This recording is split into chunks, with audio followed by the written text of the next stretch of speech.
আসসালামু আলাইকুম। আশা করি সবাই ভালো আছেন। আলহামদুলিল্লাহ আমরা ভালো আছি। সো আজকে আপনাদের সাথে শেয়ার করব এই হচ্ছে দেখেন মাছের আর কি কলিজা, যাই হোক ইলিশ মাছের বাচ্চা, সেটা রান্না করব পেঁপে দিয়ে ভেজে। আর এই তো উপকরণগুলো নিয়ে নিয়েছি। সাজে এই তো জিরা বাটা, আদা বাটা, রসুন বাটা, হলুদ, মরিচ, পেঁয়াজ, লবণ। আর পেঁপেগুলো আমি একটু পানি দিয়ে হলুদ দিয়ে সেদ্ধ করে নিয়েছি। তো চলুন মাছগুলো ভেজে নেব। এই তো আগে থেকে কড়াইতে তেল দিয়ে গরম হতে দিয়ে রেখেছিলাম, মাছগুলো দিয়ে দিলাম। মাছগুলো এখন ভেজে নেব, উল্টে পাল্টে ভেজে নেব। ভাজা হতে থাক মাছগুলো। এই তো দেখুন মাছগুলো ভাজা হয়ে গেছে, এখন এক এক করে খেয়ে নেব।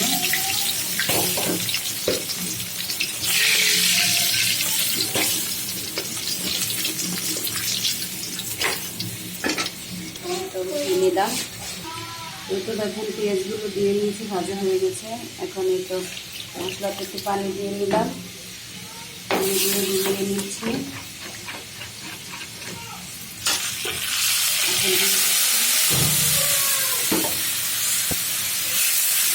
এখানে হতে থাক।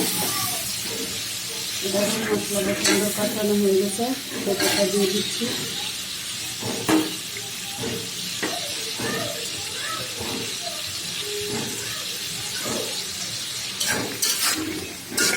পানি দিতে হবে না, যদি সুন্দরভাবে কষানো হবে।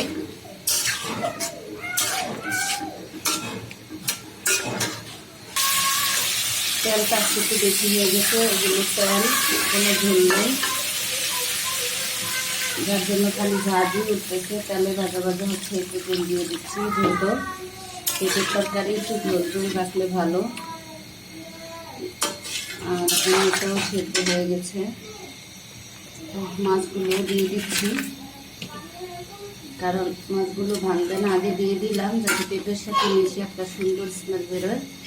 তো যার জন্য দিয়ে দিলাম, একবারে হতে থাক। রাত্রে একবেলার জন্য তরকারি রান্না করছি, ওই কড়াই থেকে এটা ঢেকে রেখেছি। দেখেন আর কিছুক্ষণ হবে, আর কি হয়ে গেছে, ঝোলটা একটু টানবে, টানো।